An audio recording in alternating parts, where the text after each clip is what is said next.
So you've sold those, okay? Yeah, thank you. So 20, 40, 60, 80, 120, okay? Everything has a price, and when the price of everything is going up, some are being left with very few options. Thank you, bye. At this pawnbroker's in Birmingham, we watched as throughout the day a stream of people exchanged their rings, bracelets, electrical items for cash to buy the basics. And £80, okay. Mum Stephanie is here because she needs money to warm her home. I'm here today to pawn something to get some cash for my electric bill. So you're going to put, what are you going to pawn today? I'm going to pawn this. Okay.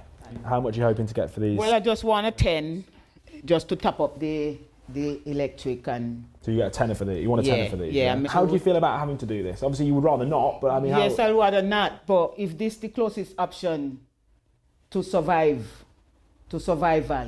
yeah? Whatever in my house, it could be a telly, it could be whatever. I'm going to bring it here, get some money, put food on my kids' them table, because I could go to bed without food, but my kids them, I make sure they have something in their stomach. Most people we met didn't want to be identified, but like Stephanie, they're here for the same reasons. The cost of living going up and everything, it's a necessary evil, you've got to do it. Yeah. How much have you got the jewellery, family jewellery in here? Yeah, it's all sentimental. Sentimental stuff? Yeah. How does it feel to have it in here rather than kind of at home with you? Horrible, but you got to waste, don't you, and keep warm. We get electrical items like TVs, sound bars, iPads, phones. So these are all TVs? Yeah, so the ones that you see on display now are the ones that have been left with us. We have seen an increase in people topping up their gas and electric, and people having to pawn to do that because it's just got so expensive. But we have seen like a vast change in the people that come in as well. It's people that maybe have got businesses, that have got homeowners, things like that. I've seen this rise in prices going up. What would you say to people who think that you're essentially making money out of this cost of living crisis? Well, we are a business, so like we do make money, but we are cheaper than most banks. We do offer a lifeline to a lot of people that would not get any help from any other type of finance. While not everyone is being pushed to such extremes, more and more people are relying on borrowing to meet day-to-day costs. In South London, 10-year-old Adam plays in the living room as his mum Louisa makes dinner in the kitchen after getting in from work. I'm doing 5 days a week at the moment, and it's still a struggle. She's in arrears to her energy company and is using credit cards to buy the essentials. When you're in full-time work, you should be getting enough to pay everything and still have something left over. And I can't do anything with that money. But by the time I get paid, it will go. Could you get through each month without putting it on the credit cards? No. No, I couldn't. They've sort of become a bit of a necessity. Yeah, I have to rely on the cards, or sometimes I borrow money.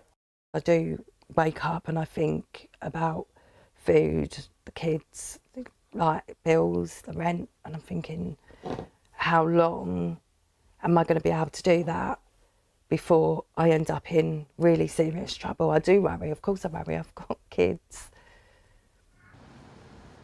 What we were talking about last time, what sort of debts you're in at the moment? I'm in a lot of debt, to be honest with you. Debt advice charities across the country have told us more and more people are coming to them for help. Debt coach John Taylor holds drop-in sessions across London and invited us along to meet some of the people he's helping, including Lenny, who's in debt to his landlord. I could end up homeless. I will not sleep on the streets, especially in winter. I'm 63, I've got asthma. My back's gone, my legs are gone because I've been doing removals for 30 years. I can't afford to be on the streets. You've got the people that have been in debt for some time due to ill health or due to loss of job and the standard stuff. But then there's like a new wave of people coming that, you know, either were okay and were just on the breadline, or did have a little bit of debt but were just able to make those repayments. And now people are just getting pushed over the edge. With spiralling rent costs, interest rates, those that are poorest are going to be the ones that are going to suffer the most.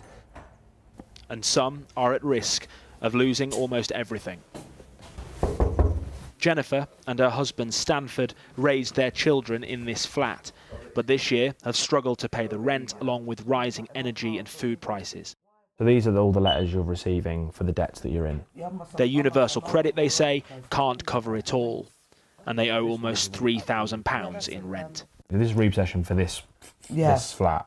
The only thing I really care about is my house, because I've lived here for 28 years, and this is a family home.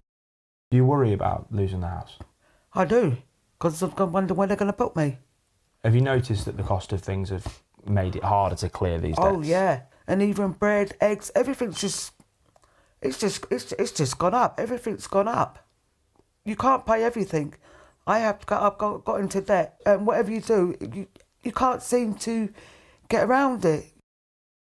For some, this crisis is a case of survival, but with nothing to fall back on, they risk losing what little they have left. Daniel Hewitt, ITV News.